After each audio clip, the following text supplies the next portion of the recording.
Уважаемые участники, Dear participants of today's forum, let me remind that today we are beginning with a certain delay. We are, because of the late finishing of the previous session, we are starting intellectual transportation systems. This year we have a specialization.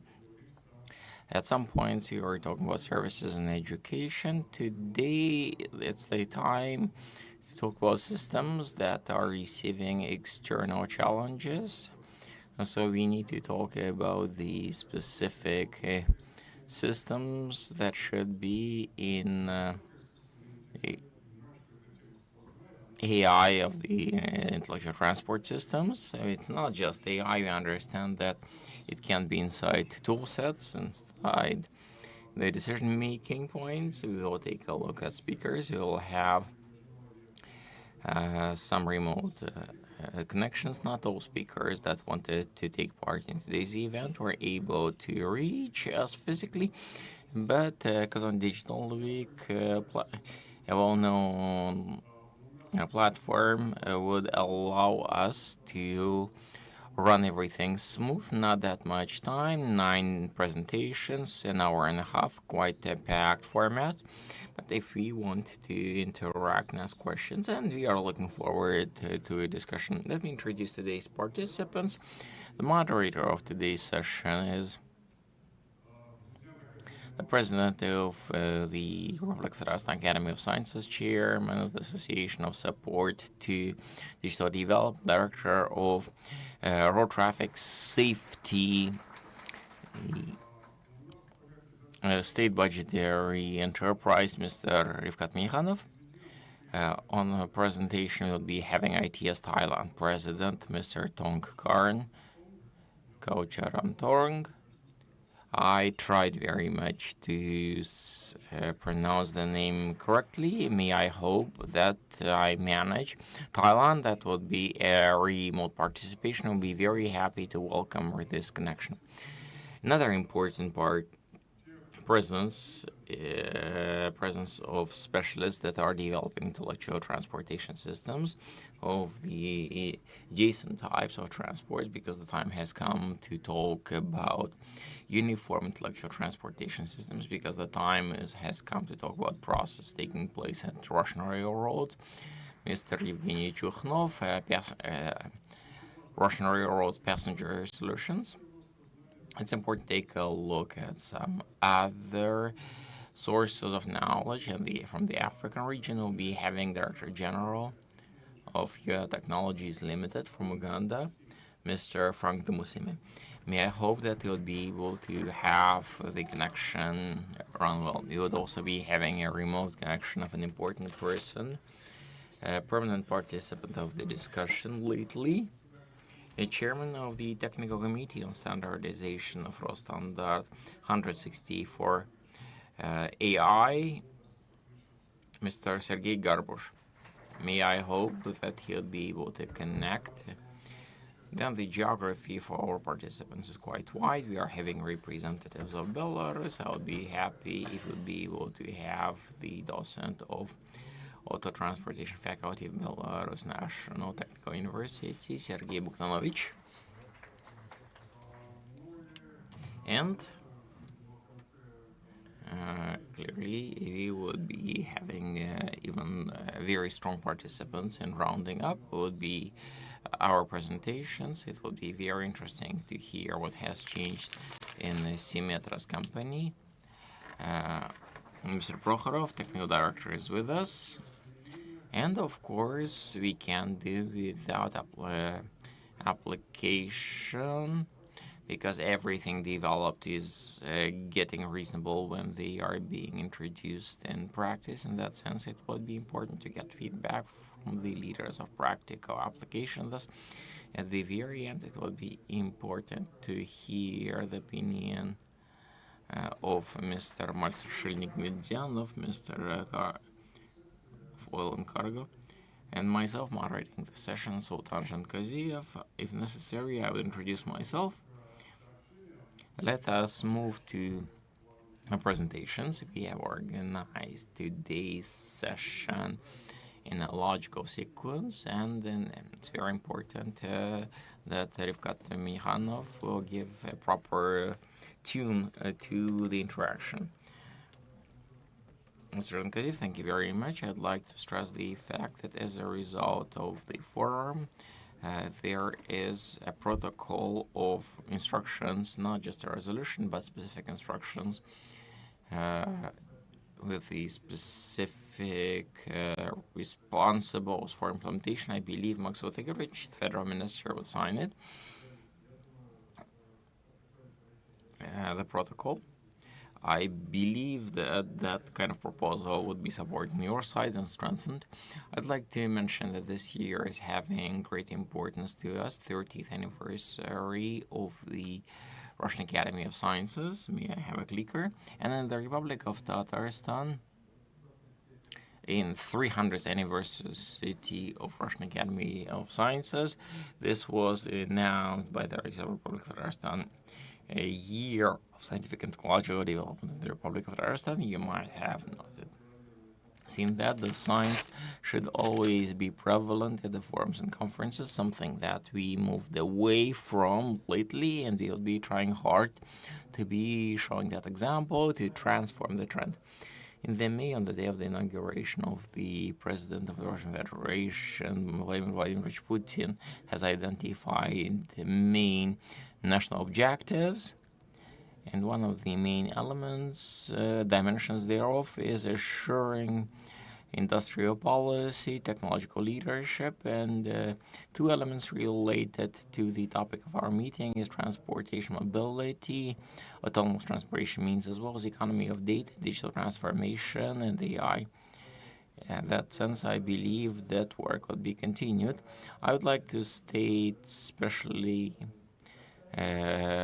about what has been done in this dimension in Tatarstan. Why? Because we do have established schools, including scientific ones. One of the first platforms is an experimental site that we are having, and as of today, I would say that we have a developed intellectual infrastructure for high-tech automated transportation means that continue developing dynamically.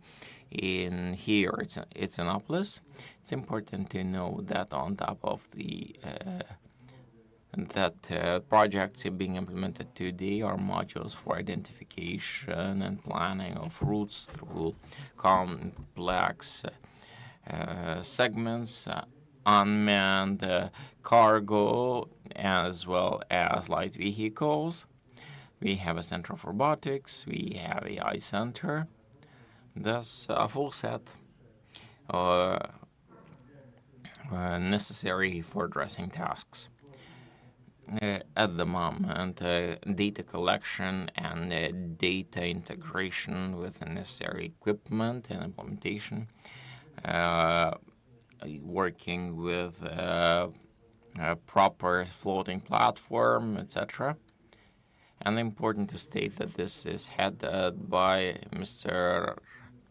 Ravkat Bariev since 2021 jointly with the Minsk Tractor Plant and Confederal University.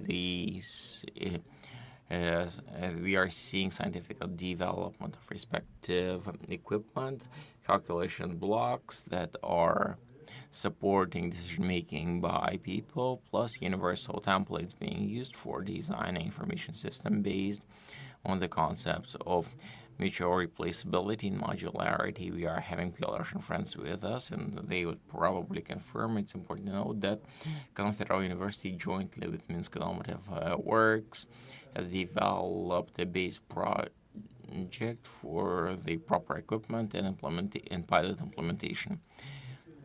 Important to note that active activity there, Mr.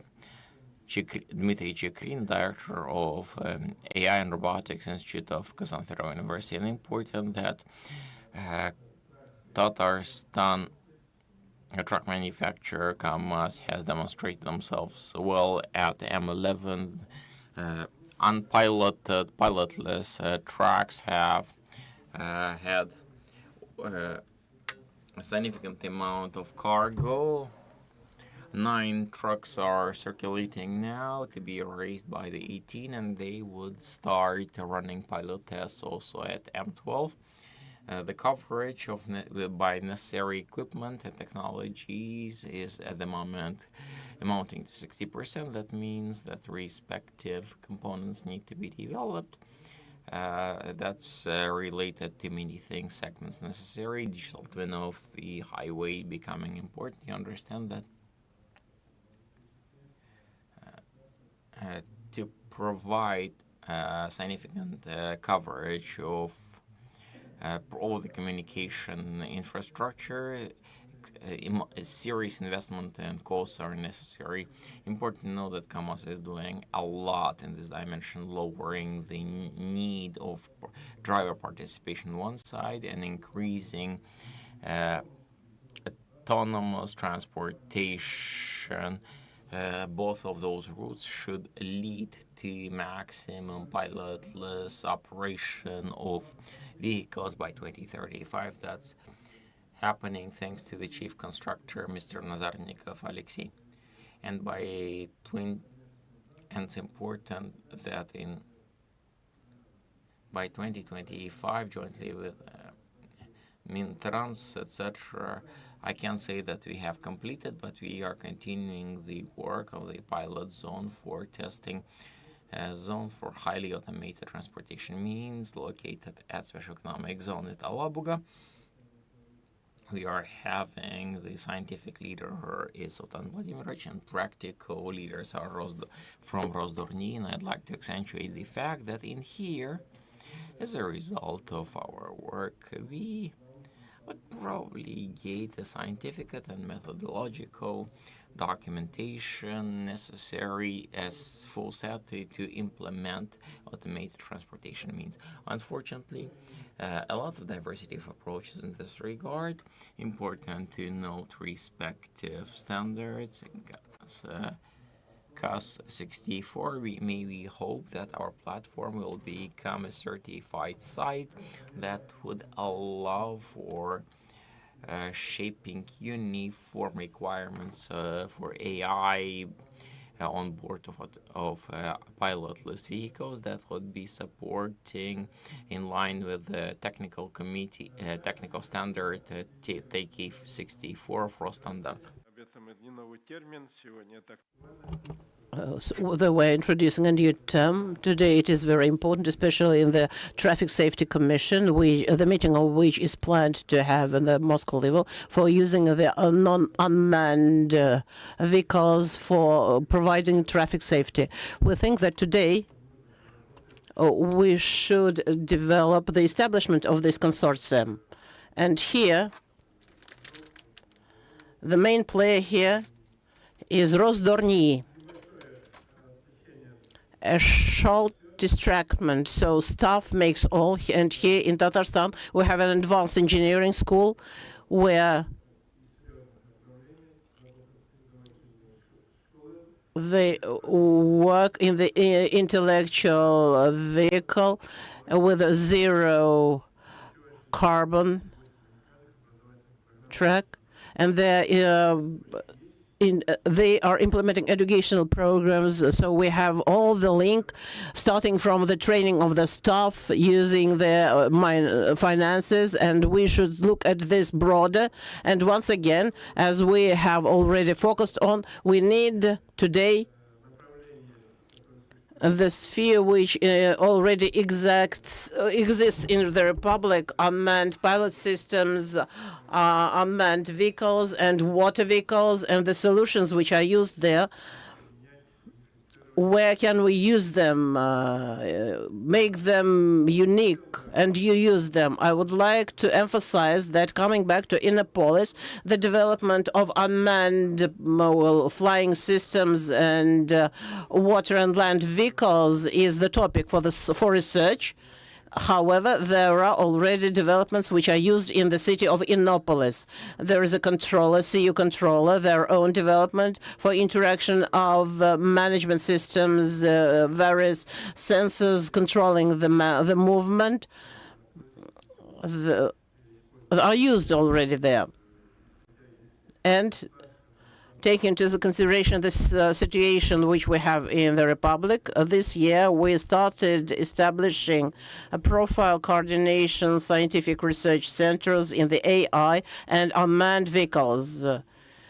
And industrial partners joined this work, and that's why I think that last year we will summarize the results of our work. So today, as far as AI or information technologies are concerned, the Vice President is Asiya Hasyanov Ayrat Faritovich, and Abzalilova Raisa Achimovna. And in conclusion, I would like to emphasize that this topic penetrates all spheres of development of digital technologies, including intellectual transport system.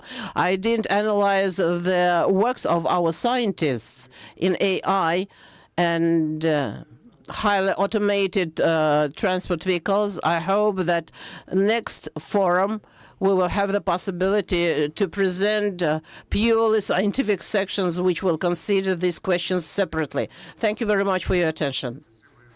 Thank you, Rivkat Nurgalevich. We can see how every year not the skills are added, but practical implementations as well. That's why it will be our pleasure to see on the next, during the next forum, what is being supplemented. Moreover, as in the beginning, Rivkat Nurgalevich said that we do not have the aim of preparing the resolution because it will be a protocol errand. So the ideas generated today will reach those people who take decisions much quicker. Dear participants of the section, as a moderator, I am using topics. I will leave my presentation in case if there is some difficulty in the remote connection, so that there is no pause. If everything is okay, my presentation will be the last one, if we have time for that. I have a large request to the participants of the forum. Please help us with the timing. We have only 10 minutes for presentation. I hope that here there is a high culture of making presentations, and I hope that nobody will be against that. And if there are any questions from the audience between experts and colleagues, please have them. We will find an opportunity to organize a Q&A session. Of course, maybe there will be some people who will leave us, but the event is very eventful. That's why just story questions, we will answer them. And if my amendments to the plan pass, I will be happy to pass the floor to our foreign colleagues. We are very much interested in the development of high-tech mobility in Southeast Asia. It is a quickly growing market, including market of knowledge. And the presentation of our president of ITSC from Thailand, Tom Karna Kaucharen Tong, will be very interesting for us. Moreover, as we know, this knowledge is growing there, and practical knowledge is also growing. I asked the technical service tell us whether it is possible to connect our expert right now. Oh, please.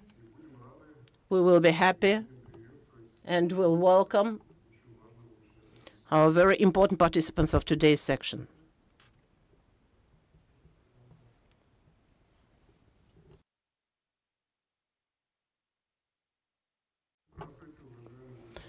Good afternoon, dear Tongan Kaucharen Tong. We're happy to welcome you and give the floor to you.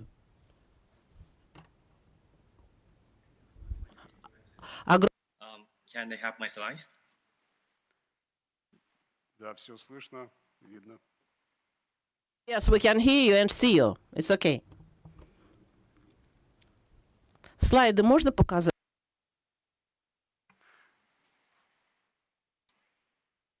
Good afternoon in Kazan and good night in Bangkok.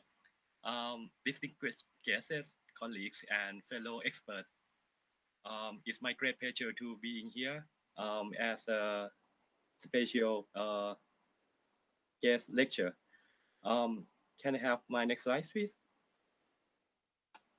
Next, please.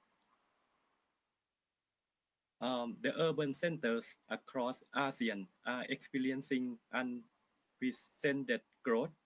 This rapid urbanization bring with a significant challenge in managing transportation system. Traditional solutions such as roadway expansion are often impractical due to space constraints and their environmental impact. In response, countries in our region are increasingly turning into AI-driven intelligent transport system or ITS as means to enhance urban mobility, reduce congestion, and improve overall quality of life for our citizens. Next. Today, I will be discussing how AI and ITS are transforming urban mobility in ASEAN, with a particular focus on Thailand Eastern Economic Corridor as a case study. In this slide, you can see that the uh, urbanization in ASEAN, especially the population increasing every year. Next, the artificial intelligence has emerged as transformative force in the transportation sectors, especially when integrated with intelligent transport systems. By leveraging AI, ITS can analyze vast amount of data in real time, optimizing traffic flows and predict future transportation needs. This capability is particularly critical in urban environments where transportation systems are complex and multimodal. AI can significantly enhance both efficiency and safety of travel in these settings. Next, in Thailand, is the Eastern Economic Corridor, or we call EEC, serve as a prime example of how AI-driven ITS can revolutionize urban mobility. In the EEC, we have integrated AI into transportation infrastructure, enabling adaptive traffic management, real-time monitoring, and automatic decision-making. These technologies have not only improved traffic efficiency, but also enhanced public safety and reduced environmental impacts. Next.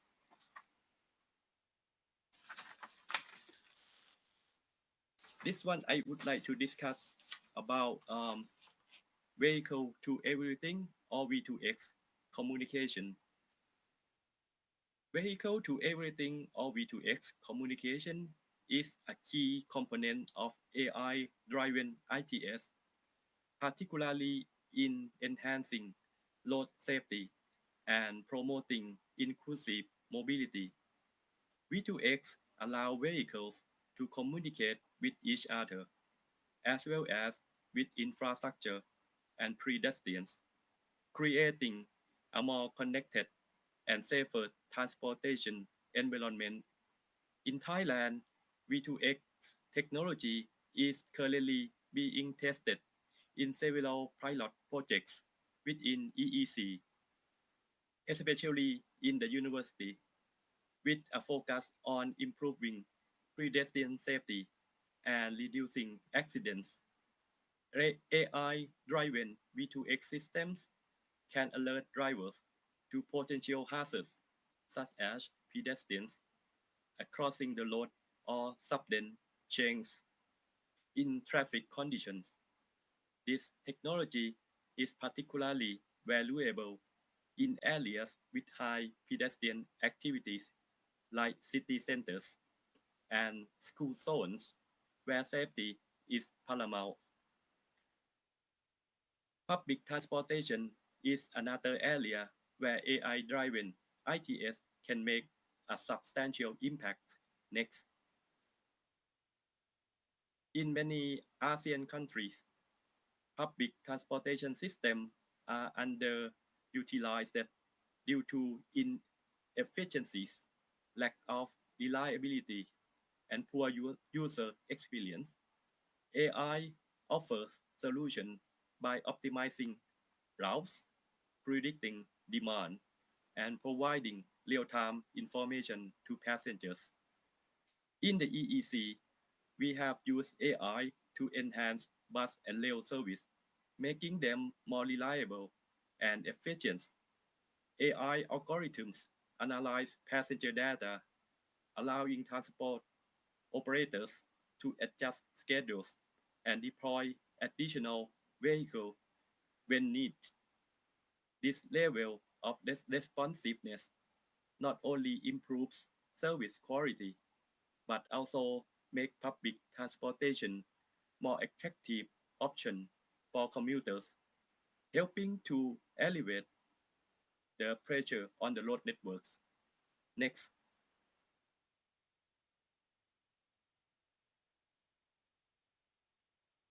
While AI-driven ITS offer numerous benefits, it's crucial to ensure these technologies are accessible to all segments of the population, including those in underserved areas. In many ASEAN countries, rural and low-income urban areas often lack adequate transportation service, leading to social and economic disparities. Next, to address this, AI-driven ITS should be deployed in a way that prioritizes inclusivity. For example, AI can be used to optimize transportation routes in underserved areas, ensuring residents have access to reliable and public transport. Additionally, AI can help identify gaps in service coverage and suggest targeted interventions to improve access, making mobility more equitable across the region. Next. In conclusion, the integration of AI within intelligent transport system presents a transformative opportunity for urban mobility in ASEAN. By leveraging AI-driven technologies, countries in our region can effectively address the challenge of rapid urbanization, improve traffic management, enhance public transportation, and promote inclusive mobility.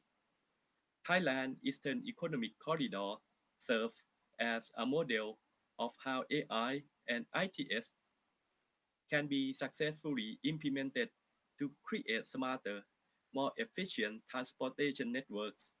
As ASEAN continues to develop, the adoption of AI-driven ITS will be essential in building sustainable and resilient urban transport system.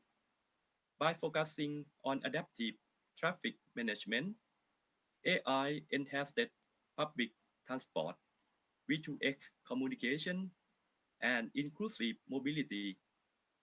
We can pave the way for the future where urban transportation is not only more efficient but also more equitable and environmentally friendly. Next. Thank you for your attention, and I'm look forward to our discussion. Спасибо большое. Thank you very much. Thank you very much, dear Mr. Tom Khan Averntonk, Couch Averntonk. You maybe paid attention that Many things which we have been discussing in many contexts were combined in one presentation, and it is not by chance. Speaking about unmanned transport or unmanned vehicles, dear doctor, you said that he is PhD. They're developing ITS in connecting unmanned vehicle and dialogue systems between these vehicles. It is a good setup for next presentations because we are going to speak about AI inside the ITS. We are facilitating new forms of mobility. Once again, thank you so much to Mr. Professor.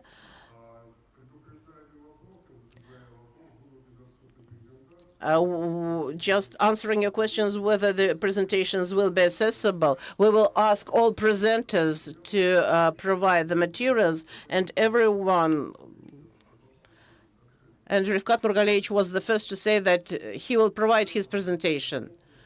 Everything is published on site, and those who will permit to publish their presentation will also give their. It will be possible to go to the site, to your personal account, and to look this presentation. Those who are taking part in our events from year to year know that we are collecting this database from year. Well, there is a reason why I mentioned Evgenia Chukhnova. There is a reason why we are having Russian railroads with us, launching them, the launch of unmanned commuter train, Lastочка, and probably you won't be talking about that alone. Rifkat Nurgalevich, Sultan Vladimirovich, thank you very much. Thank you for the invitation to speak at the conference. Of course, when we are talking about application of AI at the railroad transportation, we are talking about wide spectrum of questions. We are talking about passenger block, we are talking about cargo, we are talking about working with people, and of course, wide spectrum of tasks and places quite specific for for the railroads where AI can and is being used. As Sultan Vladimir has said, 28th of August 2024, just recently, I believe an important event has taken place. First, driverless commuter train was launched. Yes, indeed, we are having a machinist in the booth who is tracking opening and closing of the doors, can switch to manual control of the train. But if we are talking about the automation and train management as well as decision making at various standard and non-standard situations, this is being done without human. Russian railroads was getting ready for this pilot for a number of years, testing automation.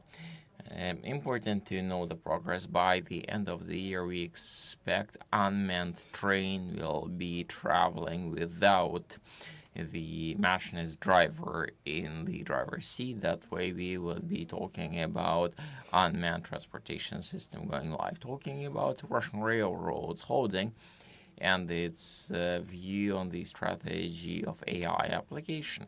In here, we would like to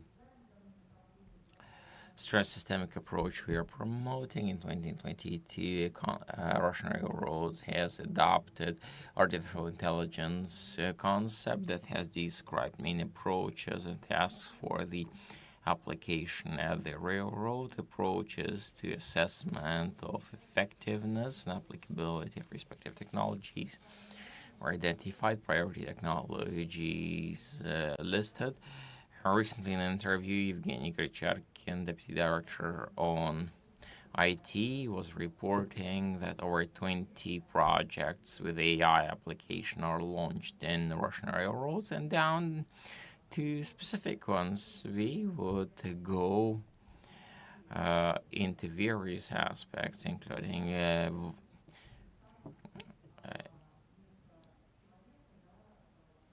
voice bots, one can organize diagnosis instead of a human. It's an AI generating a call, over 8,000 calls a month, something that you cannot do manually or using human voice. Speaking about interesting projects, we can talk about the application of AI for the assessment of the state of cargo vehicles. AI using computer vision is assessing the state of cargo, lowering the risks of non-standard situations that can be faced when transporting cargo to other regions.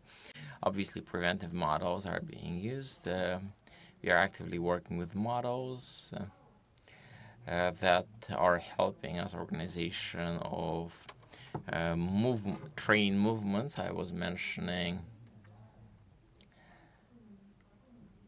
a commuter train as a pilotless control. What are we doing here? We are trying to lower the needs for the train driving machinists. On the other hand, Ministry of Labor has brought a new concept, machinist operator, and then of course type of activity was recategorized differently. For example, at MCK Moscow railroad ring, we understand that it's another train every 3 minutes, and we only understand that this could be organized very differently when we are responding to various situations. And we remember that the safety of the passenger is a priority, is a leading element, and that's a locomotive for all the projects being implemented by Russian railroads in the area. Talking about the development of AI, we remember that this is taking place quite quickly. Remember that as soon as ChatGPT came about, in a few days, 5 days, 5 million users threshold was reached. We take a look at Instagram and Spotify. We see that it took 150 days for one, 70 days for a second. So AI spread is happening quite quickly. If first ChatGPT intellect by the level of intelligence, it was reminding us a preschooler. We can now say that GPT-4 on different assessments is at least high schooler, even though a lot has passed and it's causing quite a lot of questions, discussions, etc.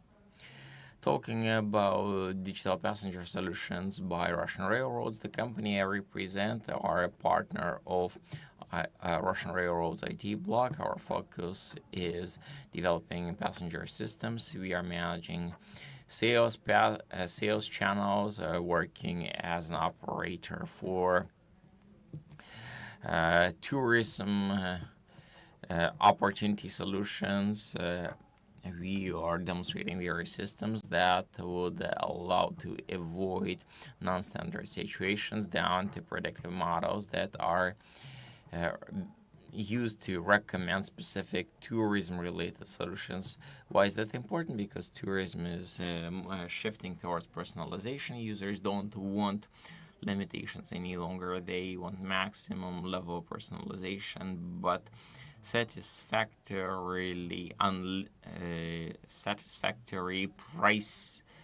pricing solutions.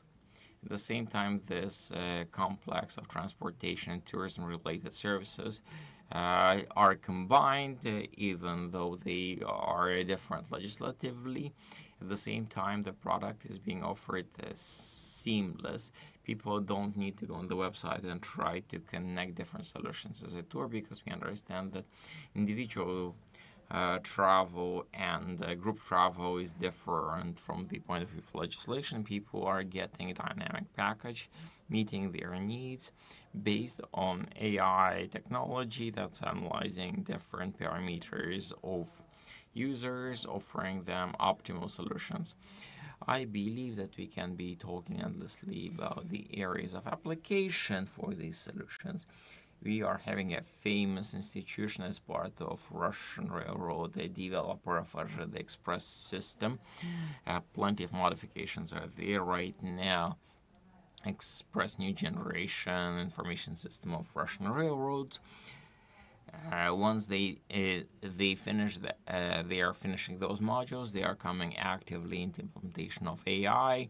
So processes already established would be assuring client services, offering great difference diversity of opportunities, analytics of data, incident management, prioritization, customization, customized client service. Even though the client service is already uh, already archaic, so it's not just service minimal service levels agreements. By the now, citizens are users. They are not. They are looking at to get necessary expected quality level services in the minimum amount of time. I would say that we can round up here because it's an bottomless topic. Quite true.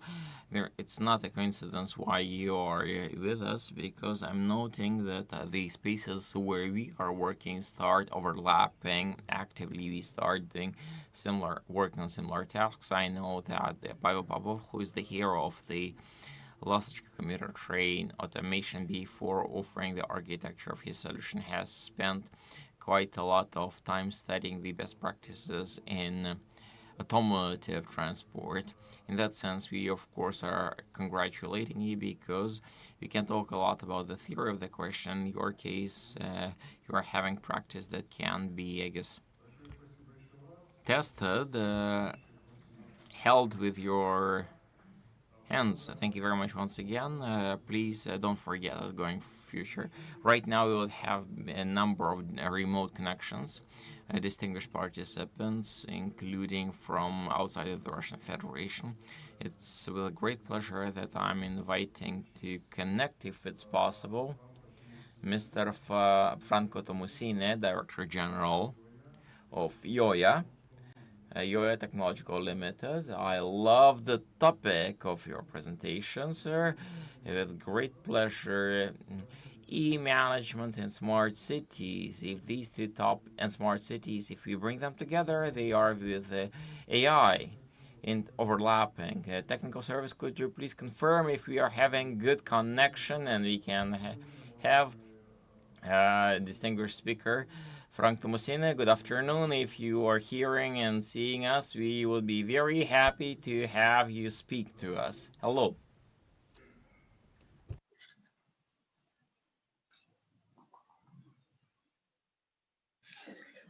Yes, good.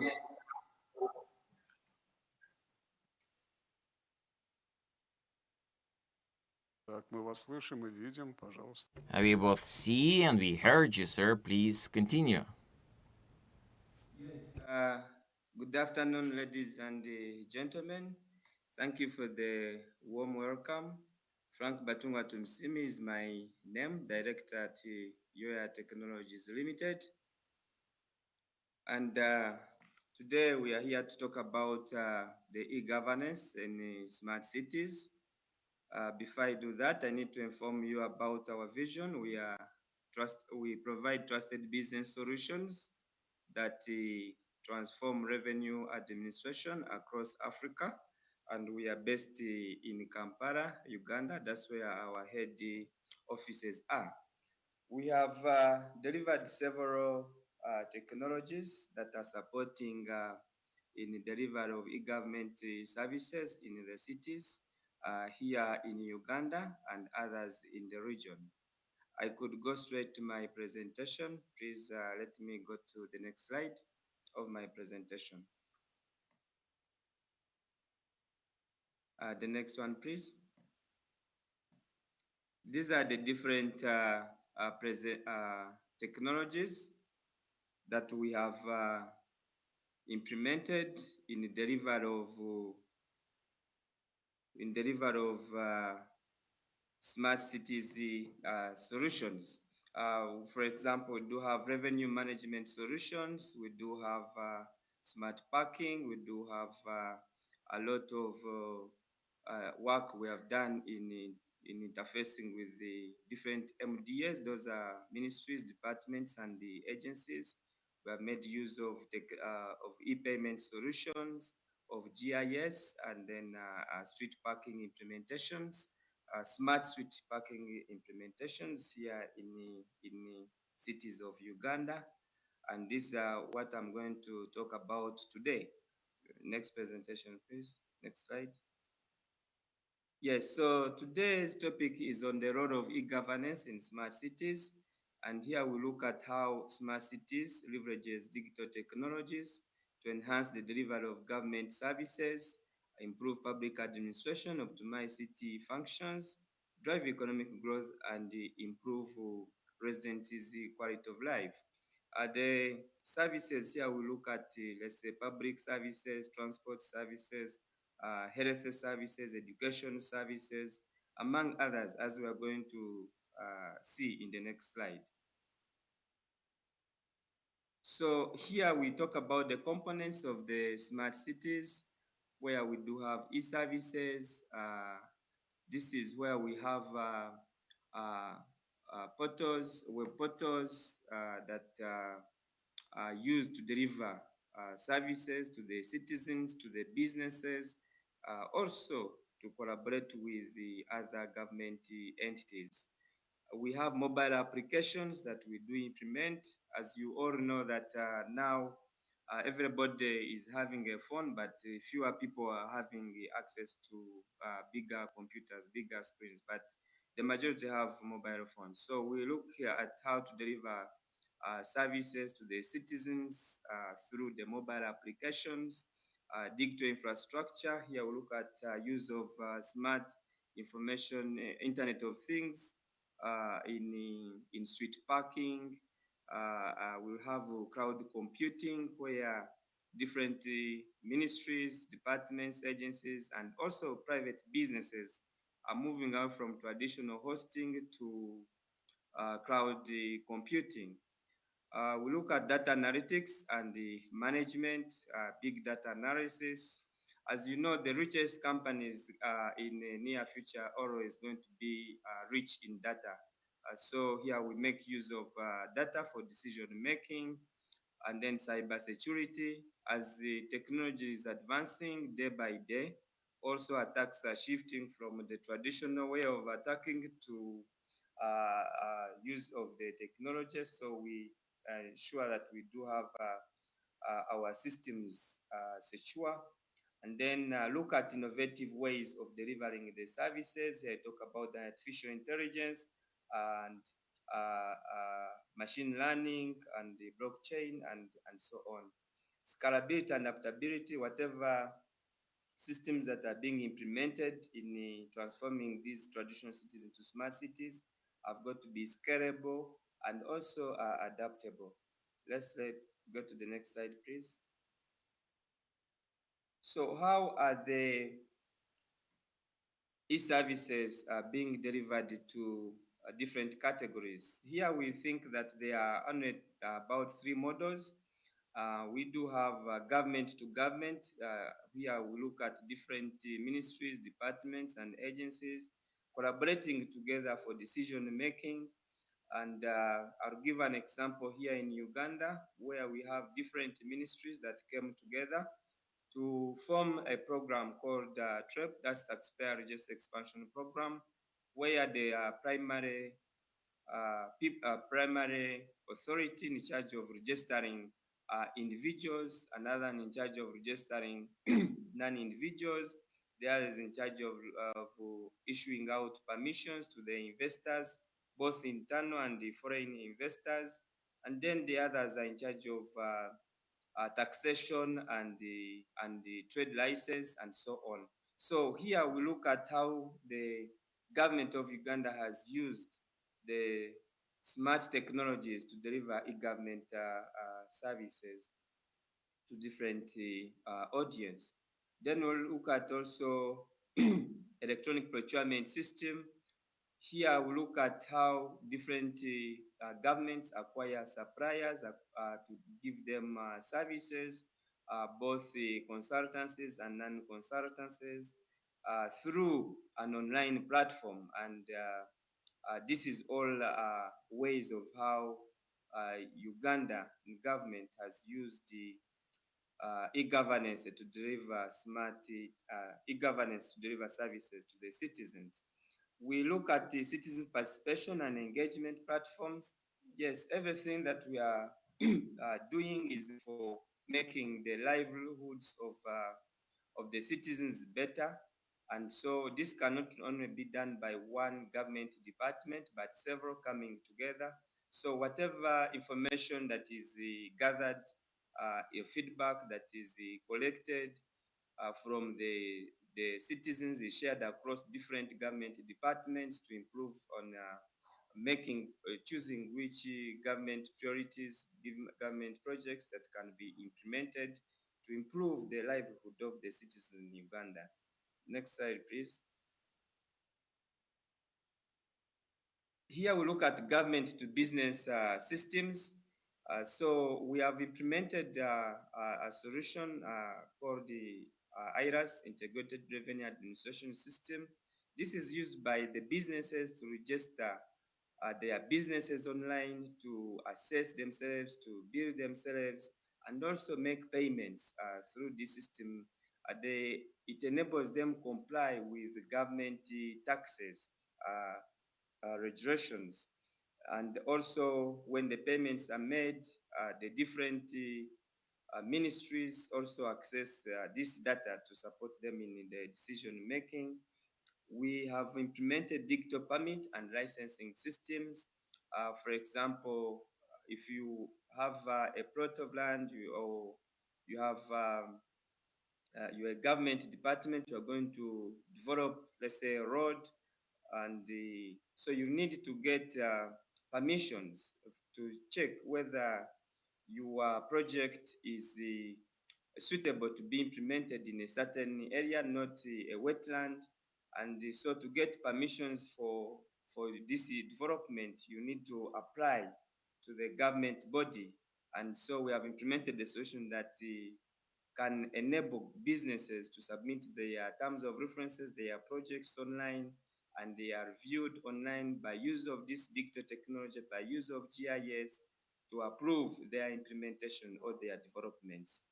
And also citizens reporting and engagement. Yes, here when we have the businesses, they have challenges, they can report their issues, they can provide feedback for improvement, they can participate in surveys conducted by the government to improve their processes that can help them make better businesses here in Uganda. Next slide, please. And the last one on e-governance here, we look at how the government is delivering services to the citizens. Still a key system that has come in is the IRAS system. This is used by the taxpayers, individual taxpayers, to register themselves, to transact with the government, to be able to assess themselves, to build themselves, and make payments as well, and receive their trade license certificates online without going to, without visiting the different offices to get their payments made or even to acquire their trade license certificates. And the other we look at Сертификатов. Ну и в завершении, пожалуй, отмечу здесь электронные education material saturated to different pupils, students, even parents can access the digital education information for their pupils, like assessments, the homeworks done, the homeworks given to the pupils. All this is done through technology, and this is how government is delivering. И таким образом правительство предоставляет свои услуги своим гражданам, используя смарт-технологии. И, конечно, то, что мы здесь сделали в Уганде, это умная парковка. Or the road users are able to find free parking slots when they come into the city. They get available parking slot, and they can allocate it. They can park after making the payment, and rather after making the parking, they can go do whatever they have to do within the city. And when they are done with acquiring the service they are interested in, when it is time for them to leave the city, they can make payments through their mobile phones by use of the mobile application.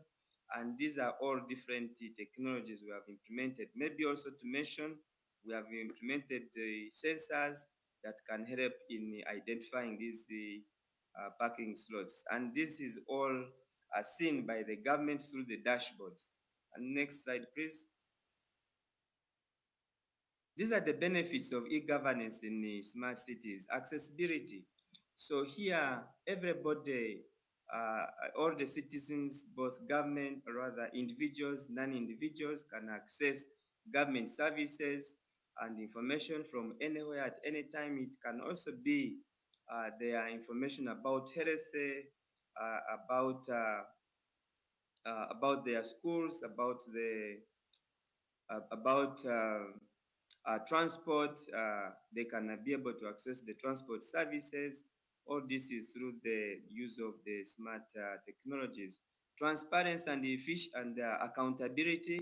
Yeah, by use of smart technologies, we have seen a lot of improvement happening in our cities, because now there's a lot of transparency between the citizens and the government, and also it is holding the government accountable to the revenues, the taxes that are collected from the citizens, and also reducing the opportunities of corruption.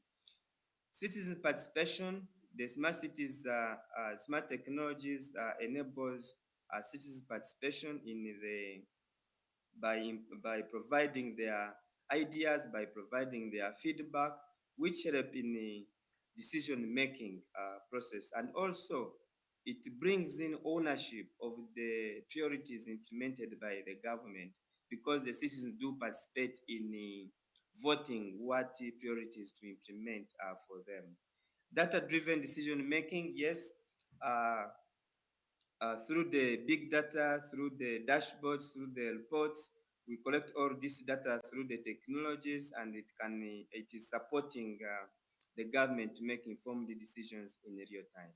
Next slide, please. Here is the future trends of e-governance and smart. Yes, so Mr. Frank Musiene, can you hear me? Can you hear me? We have to interrupt you because your time is over. just 1 minute and then we conclude. Yeah, thank you.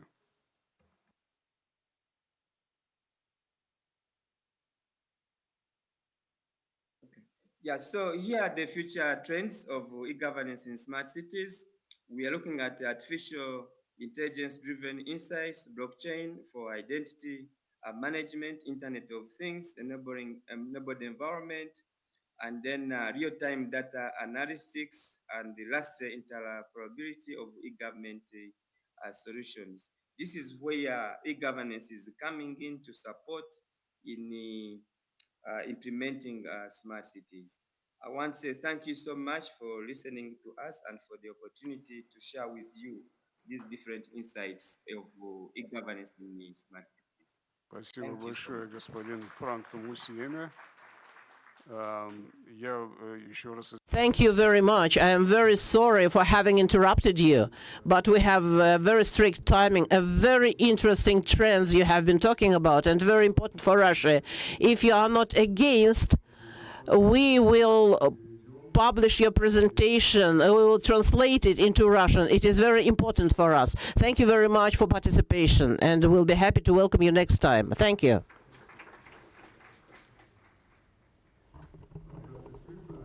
Yes, it is a very deep immersion into the state institutions, how to organize the state work so that the market feels itself well and comes with technologies.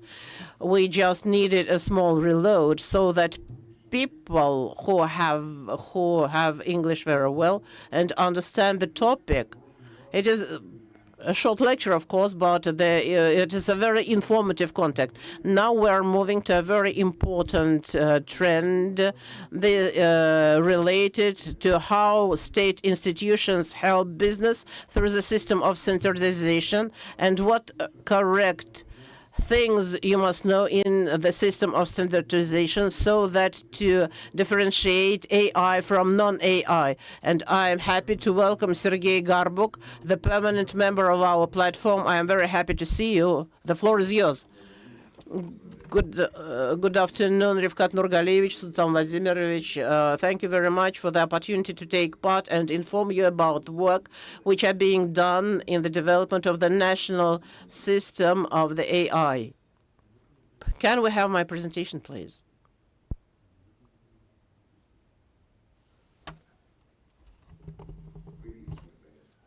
Can you see my slides?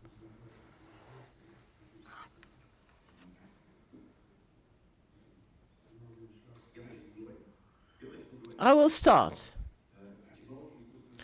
AI technologies, with all its diversity and promising prospects, have a very unpleasant specificity as a non-complete prediction in operation. And our work is focused on overcoming this difficulty. Next slide, please. Thus,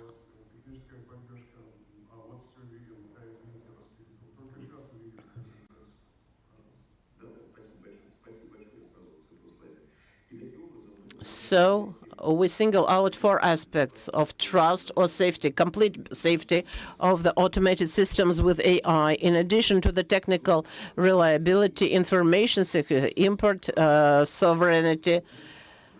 We are dealing with functional correctness. And we mean predictability of the operation of the system. We develop the system of assessment of AI, which includes 2 main blocks. On the left, you can see the national standard complex in AI. And the specialist committee is dealing with it. And on the right, it is the system of certification of AI, which is named Metric and was certified in December last year. Currently, we have 16 standards approved as far as AI in transport is concerned. The standards are divided by their use and functional subsystems which are present at the high automated vehicle. These are main diagrams which show that the main part of standards unify the requirements to the testing of AI algorithms to provide the functionality and correctness. If we speak about functional systems, we single out diagnosing of vehicle, diagnosing of AI transport system, and movement control. So the control of movement is the most developed part of this standard. As far as voluntary certification is concerned, it is built on the interdepartmental principle, and currently it is being developed by the High School of Economics, and which is working with the different branches. I will speak about transport more in detail, but taking into consideration the previous presentations, I am very pleased to attract your attention to the fact that we are working very actively with this organization and discuss the system of certification with them. And this year, maybe 2 years ago, we registered a subcommittee of our technological committee, so AI in railway transport. Next slide, please. So these are methodological slides. When we look at the automated system with AI, we consider it as a complex organizational technical system consisting of software, implementing AI algorithms, or other interpreting algorithms, technical means, operators, and so on. The main blocks where the AI technologies present which have specificities of algorithms are shown on the slide. Next slide, please. And if we leave only the part of the complex organizational system which reflects the machine learning specificities, we get such a hierarchical model which we use, which shows a certain branch. Within the branch, we single out the complex automation facilities. Each automation object has several algorithms, AI algorithms, and we understand machine learning under this. So this is the illustration of what I've said as the functional help to the driver, where we single out such as emergency braking, light management, and so on. Next slide, please. Such hierarchical approach to decomposition of complex technical systems is needed because within the development of the system, we implement the approach to provision of the representativity of these AI algorithms. We are trying to formalize conditions of operation where this or that algorithm will be used in. For that, we try to single in the operational factor, the environment, which influence the solution of the concrete task of AI, whether it is testing with the help of virtual modeling or in some polygon. And we also demand the same variability from the environment, which resembles the natural environment where the object is tested. And it is very important to single out the less elementary components which can be tested separately, uniting them the results of the testing for the complex testing of the complex technical system. This gives the possibility to decrease the complexity of the system.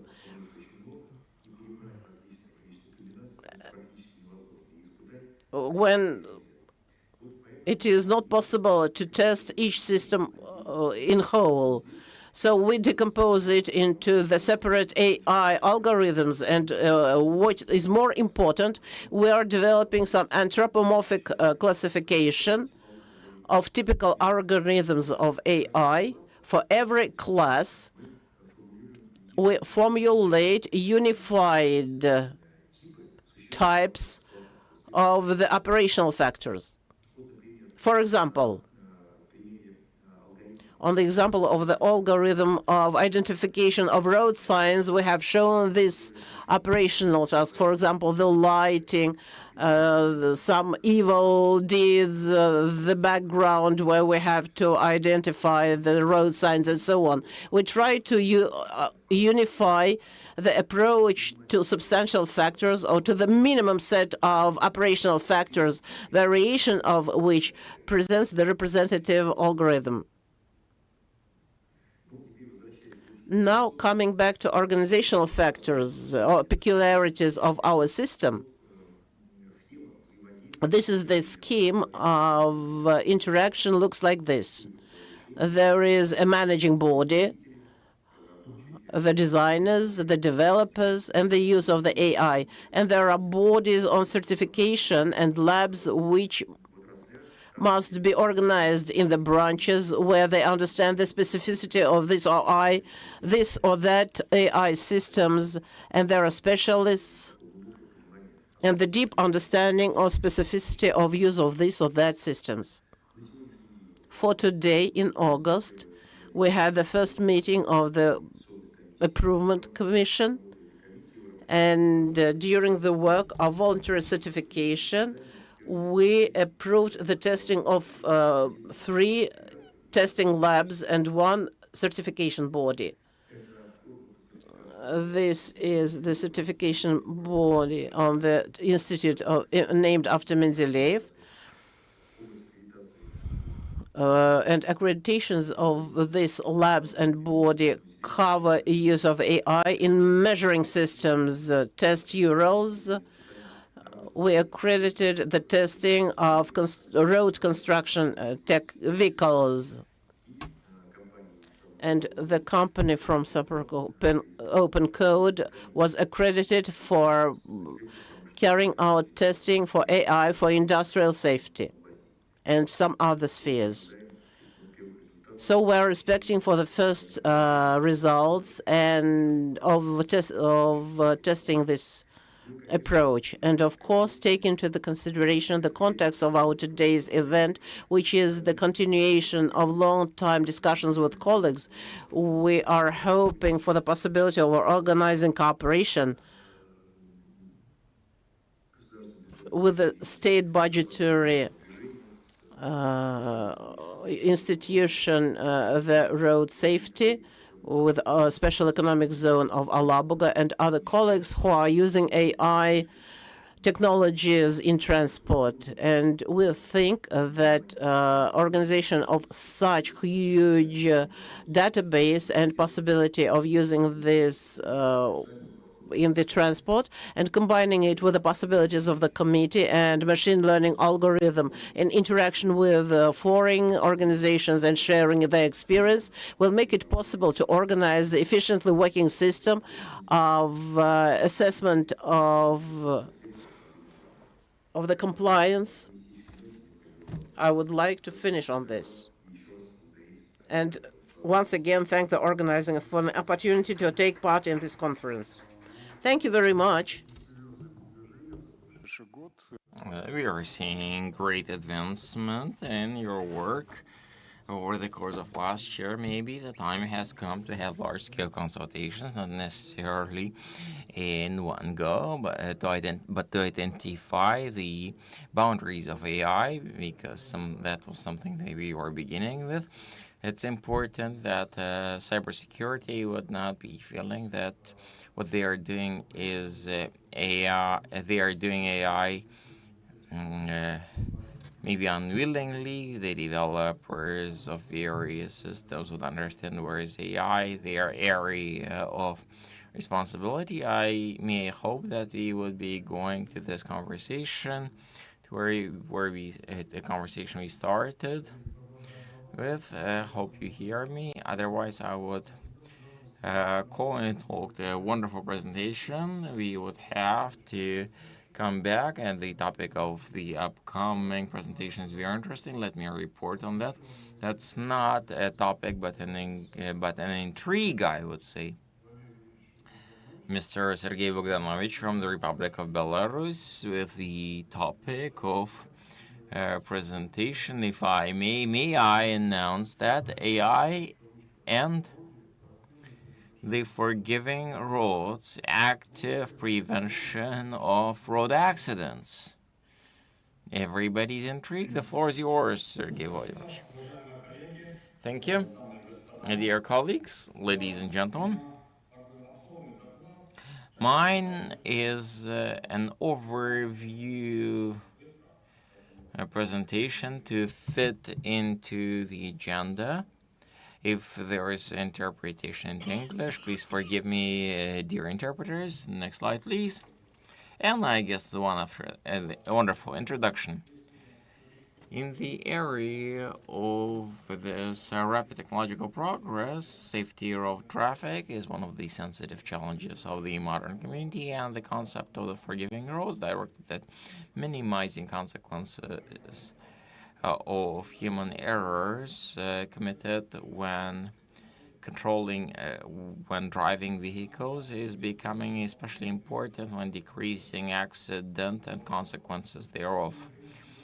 But the consequences of this are related to passive security mechanisms. We believe the passive tools assuring security has reached the limits of their ability. Integration of AI into the road traffic would not just softening the consequences, but predicting and then preventing dangerous situations, adapting the environment of the road traffic to the needs. In that way, we can demonstrate the safety of road traffic following the following formula. A well-known formula speaking about the safety of road traffic with infrastructure elements, transportation, vehicle properties, etc. The concept of the forgiving roads, something that came about in the mid-20th century, has significantly developed over the course of last decade.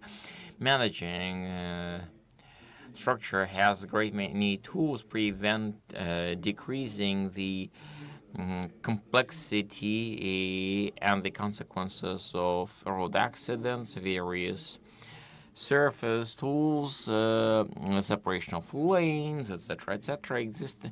Despite the development, you are seeing the important limitations, statisticity, reactivity, lack of forecast, as well as low informativeness, and the integration of AI offers up new opportunities. AI use in the analysis of road accident risks opens up a new era for assuring the safety of the road traffic. Using machine learning is based on the analysis of great many factors: geometry of the road, intensity of the traffic, weather, as well as accident statistics. The machine learning algorithms can learn great many elements of data and discover algorithms that are not disclosable using traditional solutions. Using AI in the analysis of forecasting road accident risks is not just improving the forecasts, but also develops the foundation for the development of the safety strategy on the roads. Integration of AI into road infrastructure allows us to jump from static safety systems to active systems that allow us to respond in real-time mode.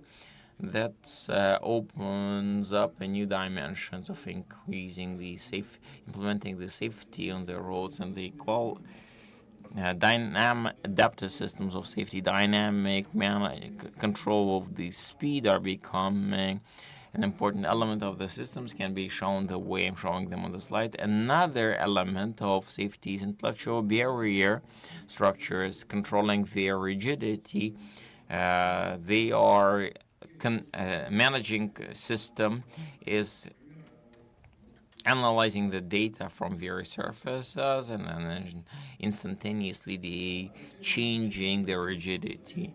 Adaptive systems are not responding in an isolated manner, but are becoming a part and parcel of the overall system of safety, of road safety.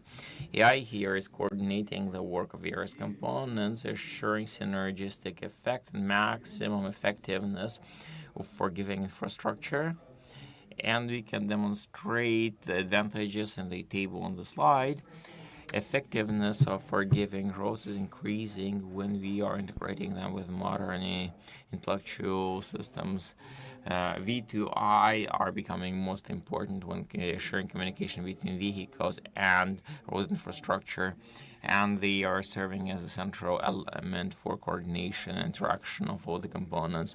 In the process of data transfer in V2I shown on the slide, moving forward, automotive correction of the systems is demonstrating the following levels of integration. Modern vehicles are having various safety solutions: active cruise control systems to keeping the lane. Integration of the onboard systems with road infrastructure is allowing you to significantly increasing effectiveness. Preparation of forgiving roads interaction with autonomous vehicles is becoming one of the aspects of integration thereof into the road infrastructure. Introduction of AI into managing road infrastructure is opening up new opportunities for servicing, critically important for preserving respective level of performance of the forgiving roads. Obviously, UAVs and that are with the built-in AI with various cameras and sensors can be rapidly tracking large surfaces of roads. road signs, etc. And I'm demonstrating you the sequence of the way this is being done. A slight integration of this artificial intelligence in the concept of forgiving roads is having minimizing influence of the road infrastructure on the environment. That allows AI here is not only improving the safety but also lowering the influence on the surrounding environment, keeping in mind all the climatic changes, adaptation of road infrastructure to climatic changes, with the ease shown on the step by step on the slide. With all the technological complexity of forgiving roads that are AI managed, the human factor is still the principal element. AI integration into the road infrastructure is creating a new context of interaction between various technologies and humans. The effectiveness of forgiving roads are directly dependent on the degree of a driver's understanding of various limitations and the support systems. Implementation of artificial intelligence into the concept of forgiving roads requires significant investment, and that makes analytics important. The complex justification of investments and the outcomes requires us to do the detailed analysis that should cover and integrate diversity of costs, direct investment, indirect costs, as well as outcomes, number of accidents and consequences. Integrating AI into the forgiving road concepts is leading to a certain set of legal aspects, normative regulation, etc. It's assuring the provision of safety, various needs for discussions, etc. Improvement of standards of respective roads is becoming important to have changes in the requirements and legislative documents related to the operation of respective forgiving roads, and I have demonstrated steps on the slide. Pilot projects, respective countries, road administrations of Australia, UK, USA is running various pilots. Those might be costly. That's why respective projects are broken down into various phases, from low level of intellectual components to higher level.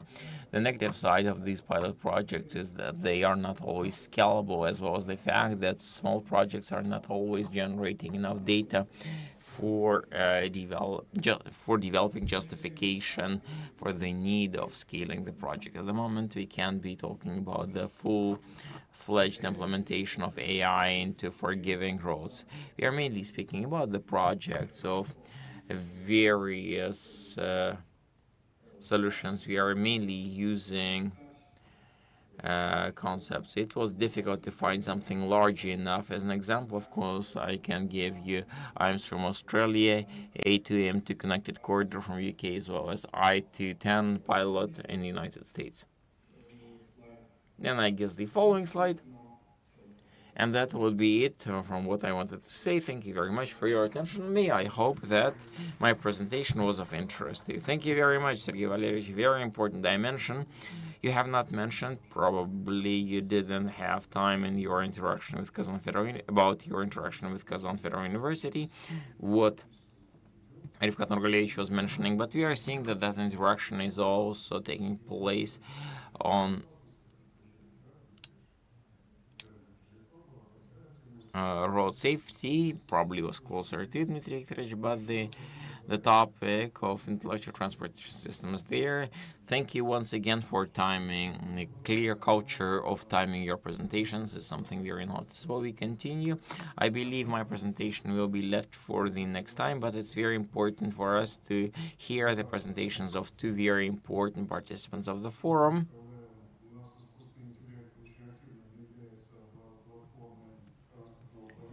We are seeing platforms of transportation planning that are including the development of ITS, and in that sense, that platform is well known, Elite and Cube. Andrei Prokhorov, the floor is yours, but timing will be quite rigid. I would be short as always. Is that my slide? No, I'm not able to control. Is that a presentation? Wonderful. Let me skip it. Our experience as company from the point of view of AI, we are developing part of the national standards in the area of artificial intelligence that we were mentioning already, and are also the developers of our own digital platform that is used for the implementation of models of transportation systems, digital twins. And that is all necessary for increasing the quality and level of respective planning, intellectual transportation systems. That's what I would talk about briefly. Magnificent. When we are talking about intellect in transportation systems, what we mean is we are both foreseeing transportation planning, intellectual transportation systems, because these are interconnected. What types of intellect are we seeing in these areas? Classical transportation models used for organization of road traffic system for assessing demand for transportation, as well as mobility management. On the other hand, machine learning and artificial intelligence methods. And from our point of view, the greatest effect, the advantage from these is when we are using those approaches synergistically. And when we are talking about this synergy, this slide is quite complex and schematic. On one side, we are having tasks that can be addressed in the area of transport planning and managing transportation flows based on AI, and based on the classical transportation models on the right. In the middle, we are having effects we are seeing in case of synergy of those approaches, improving the quality and the precision of input data, quality and precision of forecast for characteristics, assessment of effects and scenarios, and moving from forecasting to managing the flows and mobility they need for our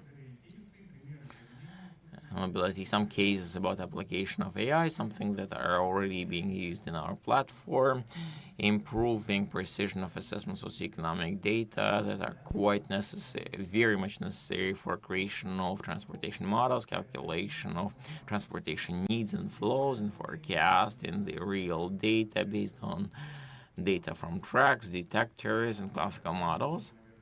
And I guess a newer dimension will be use of AI for forecasting effects without use of base models. Without much time, I won't be going into details. Let me share the main ideas. In here, I'm demonstrating what I've been talking about in the very beginning. We are accentuating the fact that an important elements of decision-making, planning, forecasting, coordination, control, monitoring. At all those stages, we can and we are using artificial intelligence, its methods. And of course, we can be speaking separately about everything at every step. We are looking at this data, forecasting it, and then we are comparing the plan to the and coefficients of utility to what we are getting as a result.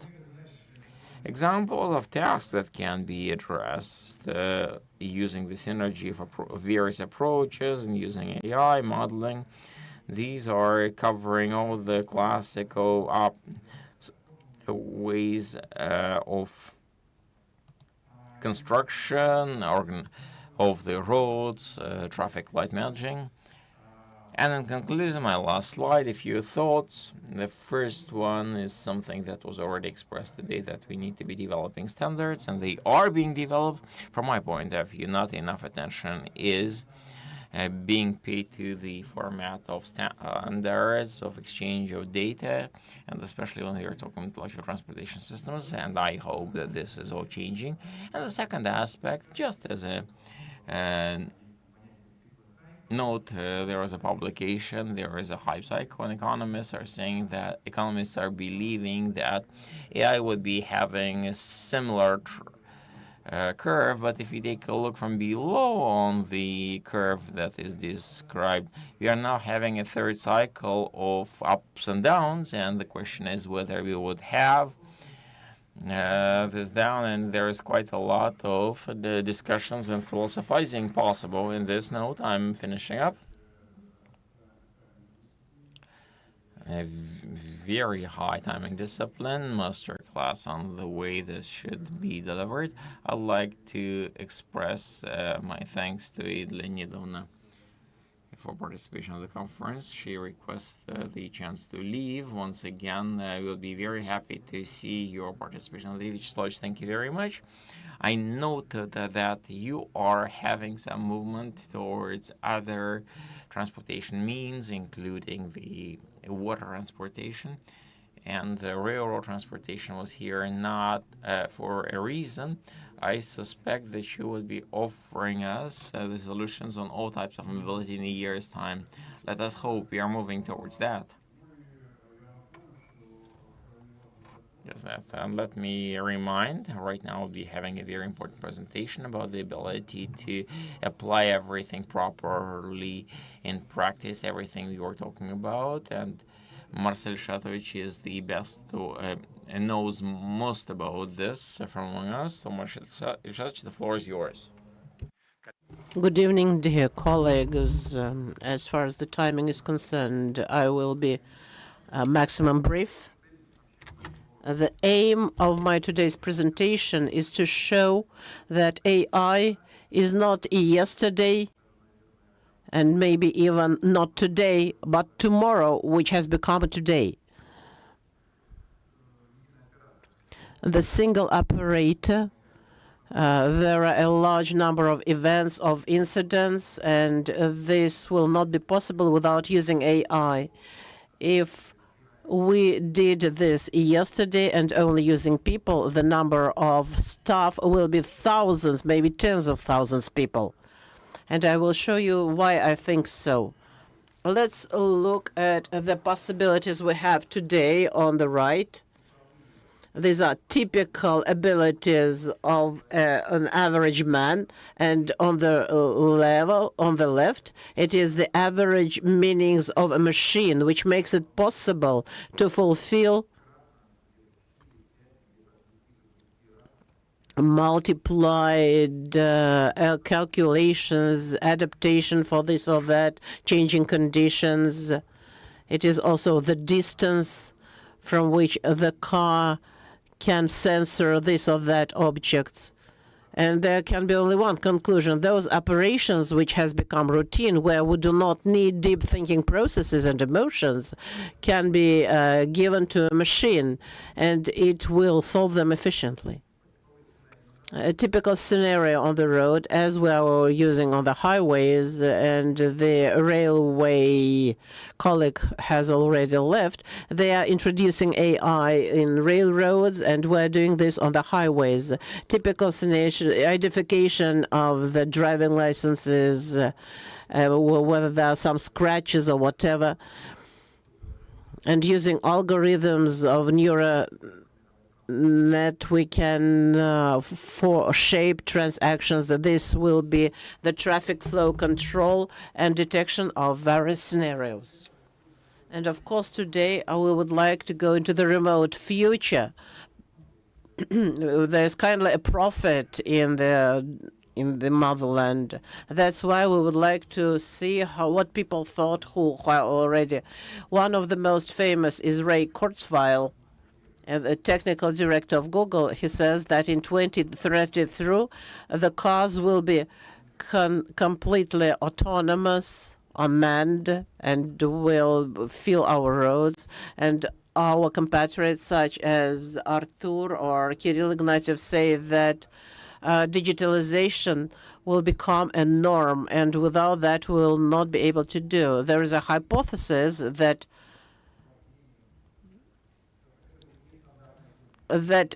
driving people will be a privilege rather than a standard norm. I looked at all this using our demands to drive, to go somewhere. The cars are driven for tens of thousands of years. This is a routine already. And further, there will be new services such as an opportunity of single lanes for speed traffic. Maybe we will not have to switch on the turn lights. Maybe neurofaces will pass the information to the closed cars to inform them that we are planning to fulfill this or that maneuver. The mobility is going through the tools of self-implementation, self-development, and every year, every decade, they become more and more social and cover all basic demands. And the directions of the development. So autonomous transport is the future, which is already close to us. Soon we will be able to see not only on the highways, but also in the cities. Predictive safety. The colleague has shown that more than 1 million people die in the road accidents. We sincerely hope that this number will go to zero, and AI will help us to reach this target. And free flow to you, free traffic to you. May you always be accompanied by maximum healthy, comfortable, safe road, and your trip from A to B be always pleasant. Thank you very much. But you are implementing the AI on the eBay cargo. Yes, we have implemented it. Please visit us.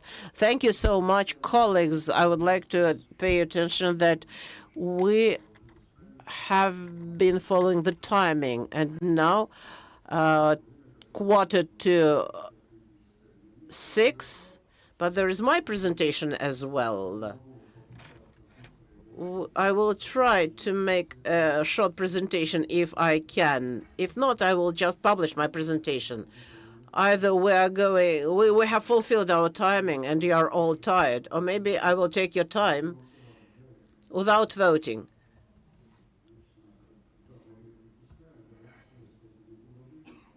I will try to do it in 5 minutes. Thank you.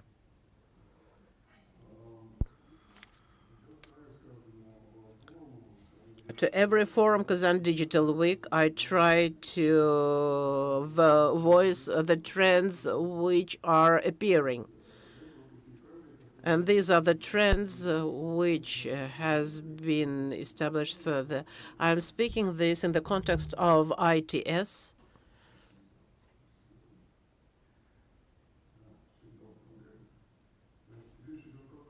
The point is that a number of work is being done, that it is time to finish, stop talking about ITS and safe transport systems. We have not tried to look at the systems through the hazards, risks. And it is a very important topic, and Ministry of Digital Development and Ministry of Industry and Trade are dealing with this because the Ministry of Digitalization is responsible for that. And they found out, and if some successive ITS practice is moved through the threshold of the model of risks and hazards, and it will be a different system in the architecture, and it is time to speak about that. Now Evgeny Ivanovich is looking at me and recalls the time when we started speaking seriously about ITS. Not once I have mentioned today that ITS is the talk about the future where the structure of ITS will be supported by the highly organized unmanned structures. It has been described well in the works. So this is a slide just for your understanding. We are interested in the how this unmanned transport will be implemented. So you can see the robot that it is trying turn the wheel, but inside it is a robotic vehicle. But we are more interested on the slide used by Marcel Shatovich in the end of his presentation. It is not unmanned vehicle and not a group of unmanned vehicle. It is an ecosystem, and there are high risks and hazards in this ecosystem. First risk is introduction into the car, and there are very many points. Any digital twin is a living body which is working in the updating. It is a structure of data which is constantly renewed. Where do these data come to which are uploaded? For example, the wheels are wearing, and the car must show the limitations of the critical movement parameters, and the wearing of other parts of the automobile can also limit the movement. And it comes that the movement of the car depends on how the digital twin is moving. And just to break this digital twin, now, we tried to test various acts of intrusion on the digital twin. When we are trying to transcept the digital content, maybe electromagnetic impulse to disrupt the valid work of the vehicle, and then the automobile is going wrong. It can just go a wall or during the movement, and we can see several possibilities to transept them driving. And when we try to look at what there are in the dynamic digital chart of traffic, it is a 5-layer structure. This was presented at Skolkovo at I. But all these layers are potentially vulnerable because they use the database which is uploaded from the outside sources.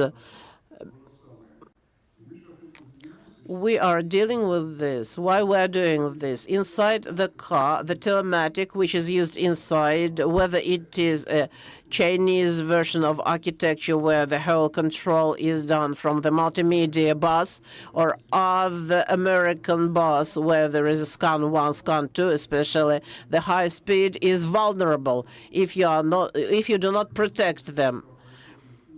And this is the calculation of the formula of critical movement parameters and service parameters. You can just reprogram the formula to interfere into the program code.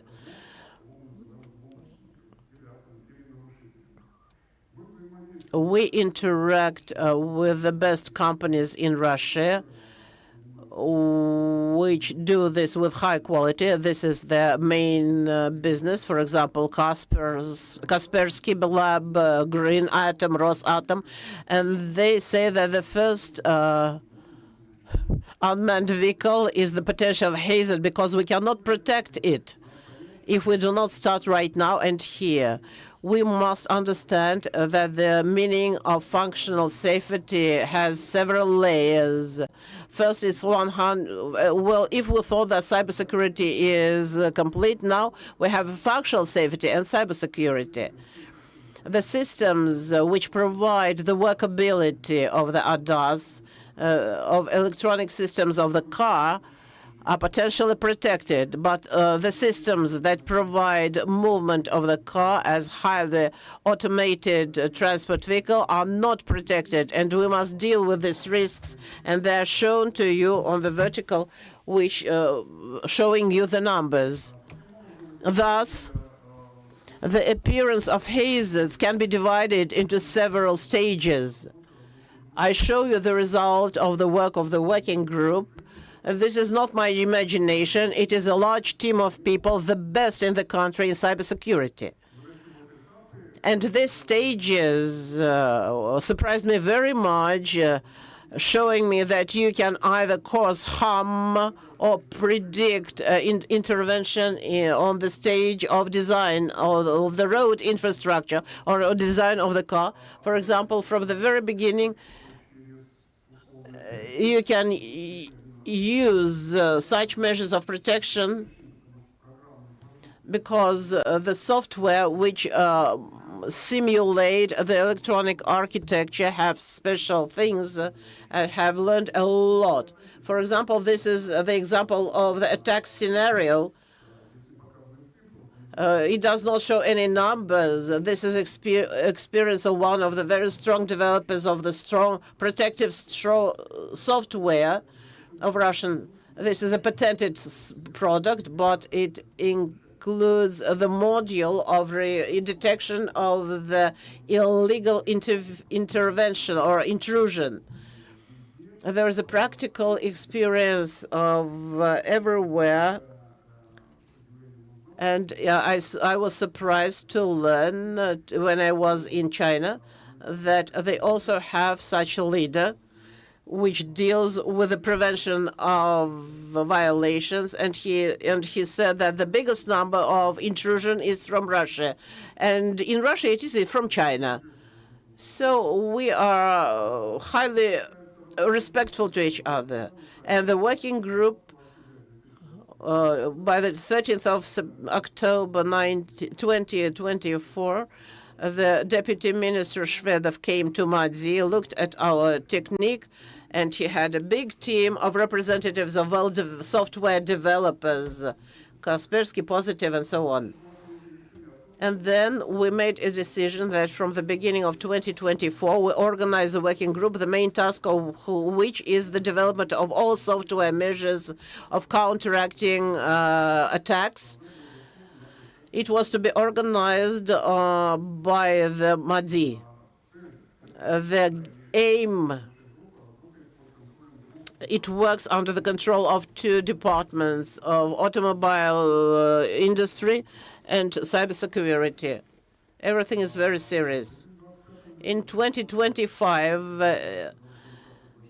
if the roadmap 2024 is successful, it is presupposed to establish the skills center or competencies center. In 2026, it is presupposed to use the center to establish the certification board in the interests of the Ministry of Digitalization. This means that before the product goes into the register of software, it must pass the expertise of this certification center. There is a number of institutes which are connected to this, and they're associated with the working group. I am the head of the working group. That's why for today we have a start of big work related to the fact that we do not have any sterile high automated transport systems. While we were working, and Evgeny Ivanovich, we were attacked 3 times a day. Hardly we opened, it was attacked. It is good support to pass this route to the center of skills. Everything that is connected with the development of non-sterile transport systems will be implemented by this working group, which works with 2 ministries, and there will be a 3rd ministry, the office of Bakanov Vladimir Vladimirovich, the Ministry of Transport. And the model of violator has been formalized already. I am not showing you the numbers because I am surprised by the the violator just to have fun. It is the more frequent acts of intrusion, illegal intrusion. And here are some telematic proposals, and we think that this will give the start to real work of fighting the intrusion. We are waiting with the Academy of Sciences in imitating the effect through electromagnetic impulses, and there are some defense research institutes which help us. By the end of 2024, we are planning to develop the model of risks and violators, which will make it possible to prepare the roadmap to find the financing for work of this working group. The working group is growing by adding one participant a month. All they are accredited by their ministries. Now we don't have internal ministry. And the last, we have an initiative to propose regular acts, and this number or set of initiatives is being generated. So thank you very much.